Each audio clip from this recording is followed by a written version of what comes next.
Hey y'all, what's going on?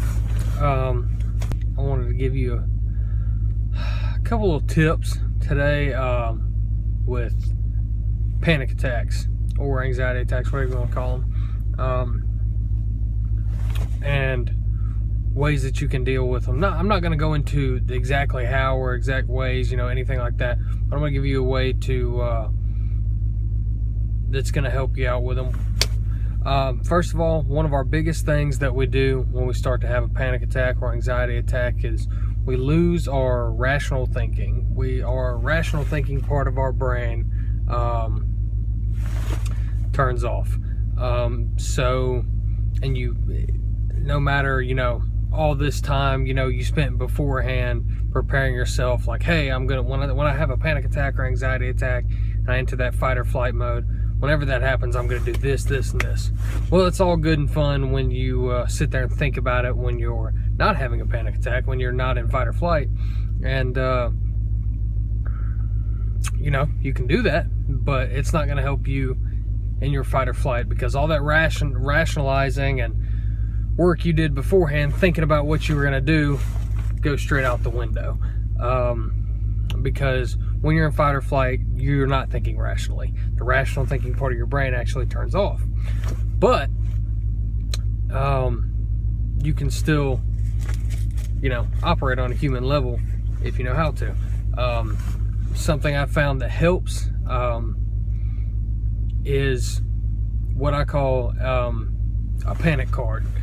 Take you a index card or whatever and write down an anxiety attack or panic attack plan. Write your step 1, take a deep breath, in for 4 seconds, out for 6 seconds.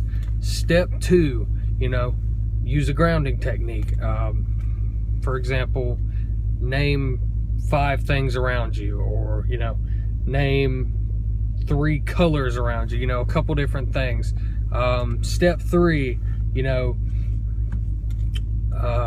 can so-and-so hurt you? Is it an actual threat? Yes or no? React accordingly. Step 4,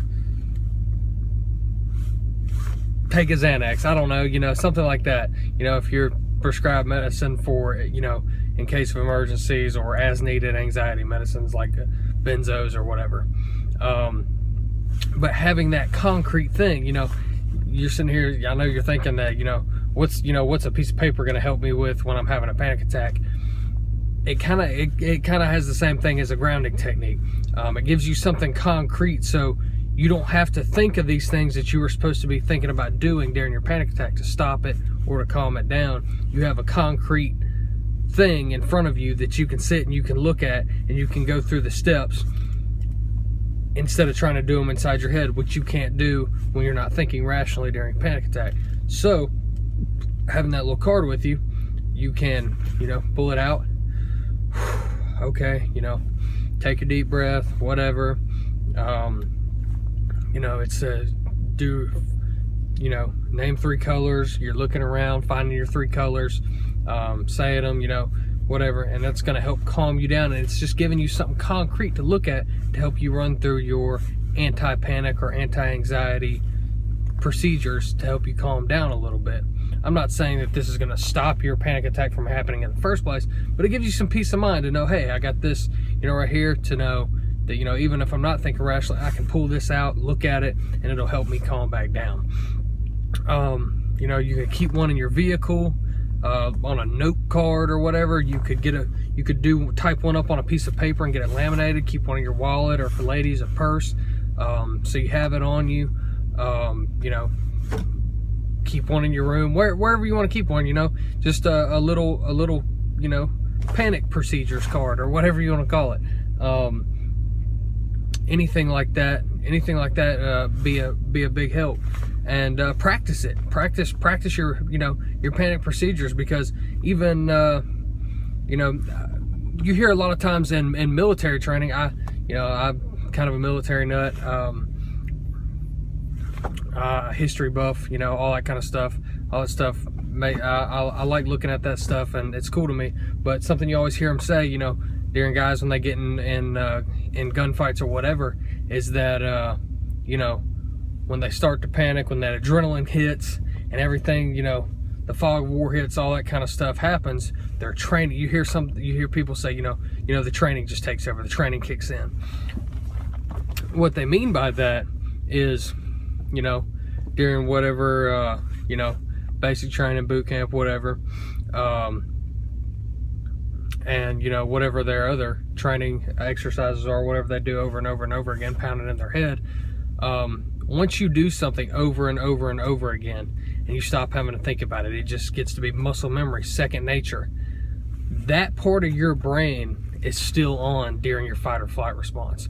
When your fight or flight response or panic attack hits, your rational brain turns off, which all of a sudden you have the inability to think rationally and to come up with a plan to do this, this, and this, and how to react, so on and so forth. It's just fight or you know, or run.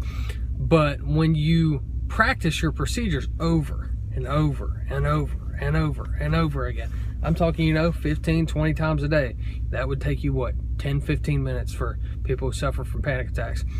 Practice it. Practice it. I'm not telling you to do it all day, every day, you know, just 15 minutes before you go to bed at night, whatever, you know, or some point during the day. Practice your panic procedures and calming yourself down, because once you practice it enough and it becomes a secondary thought and it becomes, you know, embedded in your brain of what to do in said situation, it becomes something that's muscle memory. And when you get into that situation, like they say, the training kicks in, and all of a sudden you're breathing, you're calming yourself down, and you don't even realize you're doing it because it's muscle memory and you don't have to rationally think about it to do it. Like, you know, that's my opinion. That's what I take on it. I'm not a doctor, but I do know a lot about this. I have educated myself a lot about it, and I've gone through a lot of it and done most of it, and it really helps. But that's a good way to do it. Make your panic card, whatever, your panic procedure card, practice it so it gets embedded in there of what you're supposed to do when that happens. And that should give you some, you know, and go out there and try it. Go out there and use it. And don't be afraid, you know, if it doesn't work the first time, keep doing it, because it'll eventually get embedded in there, and, you know, it'll become second nature to you, become muscle memory. But, sorry, somebody's pulling in my driveway. But,